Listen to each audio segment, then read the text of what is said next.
Hey guys, once again welcome back to my YouTube channel Medicure Buddy.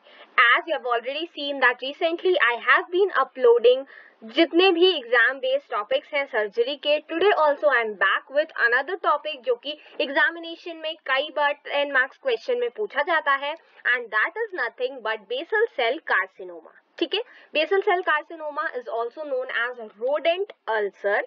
तो ये question दोनों नाम से पूछा जा सकता है, आपको बिल्कुल कंफ्यूज नहीं होना है. It is the most common type of skin tumor. ठीक है, malignant skin tumor होता है.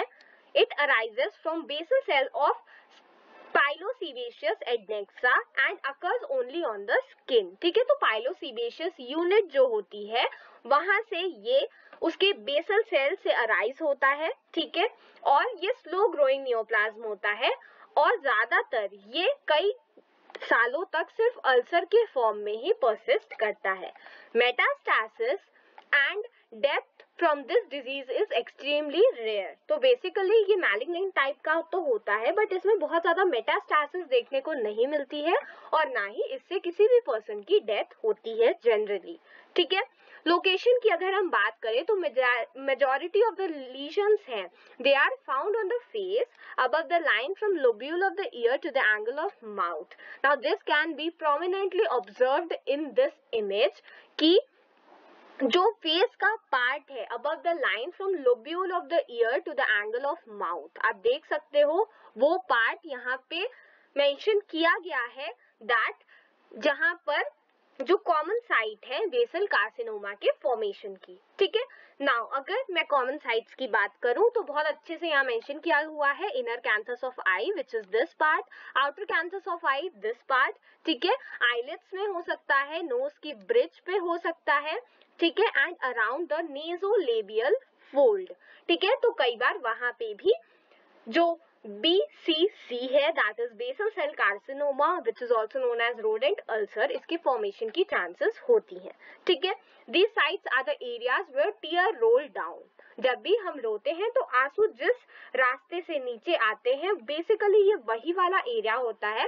That is why this cancer is also known as tear cancer. ठीक है, तो यहाँ पर हमने 3 नाम देख लिए BCC के, that is basal cell carcinoma, rodent ulcer and tear cancer. ठीक है, आगे क्या लिखा हुआ है, प्रेसिपिटेटिंग फैक्टर कि कौन से ऐसे फैक्टर्स हैं जो ज्यादातर ये कॉज करते हैं.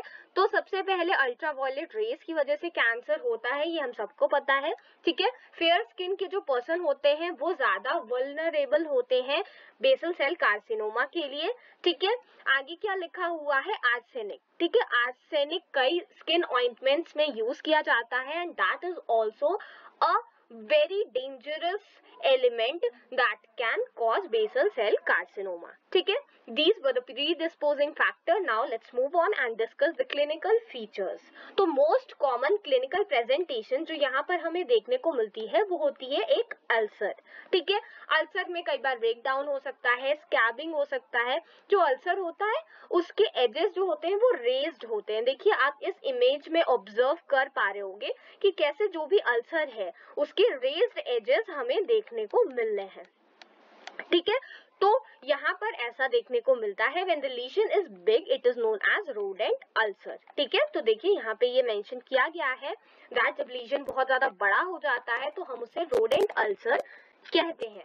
It can also be present as painless firm nodule. कई बार ये सिर्फ एक प्लेनलेस नोड्यूल के फॉर्म में भी हमें देखने को मिल सकता है. ठीक है, और ये कई बार एक नोड्यूलो अल्सरेटिव फॉर्म, मतलब नोड्यूल भी है और उसमें अल्सर भी बन रहा है, उस फॉर्म में भी प्रेजेंट हो सकता है. ठीक है, आगे क्या लिखा हुआ है, field fire rodent ulcer is rapidly growing rodent ulcer with destruction and disfigurement of the facial skin. ये कई बार इतना बड़ा अल्सर होता है जैसा कि आप इधर ऑब्जर्व कर सकते हो दैट वो स्किन का जो फेस है पूरा उसका डिसफिगरमेंट कर देता है.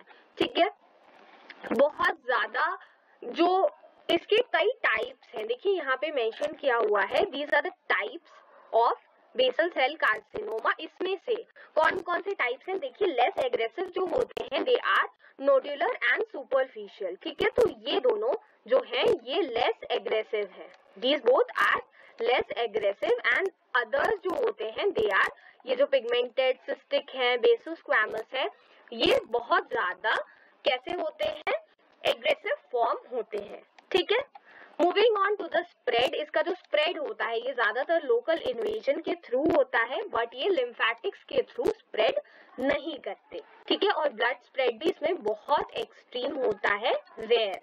ठीक है, now talking about the treatment, कि हम इसका ट्रीटमेंट कैसे करेंगे, यहाँ पर हम आ जाते हैं। तो क्या लिखा हुआ है, बेसल सेल कार्सिनोमा का बहुत अच्छा इफेक्ट होता है रेडिएशन पे। ठीक है, तो रेडिएशन थेरेपी दी जाती है। कई बार सर्जरी भी इंडिकेटेड होती है तब जब जो कार्सिनोमा है वो आंख के बहुत ज्यादा पास होता है। ठीक है, या फिर इन इजिली एक्सेसिबल साइट्स जहाँ पर हम इजिली पहुंच सकते हैं, जैसे नेक हो गया, हैंड हो गया, और रेडिएशन फेलियर केसेस जहाँ पर होते हैं उन जगह पर।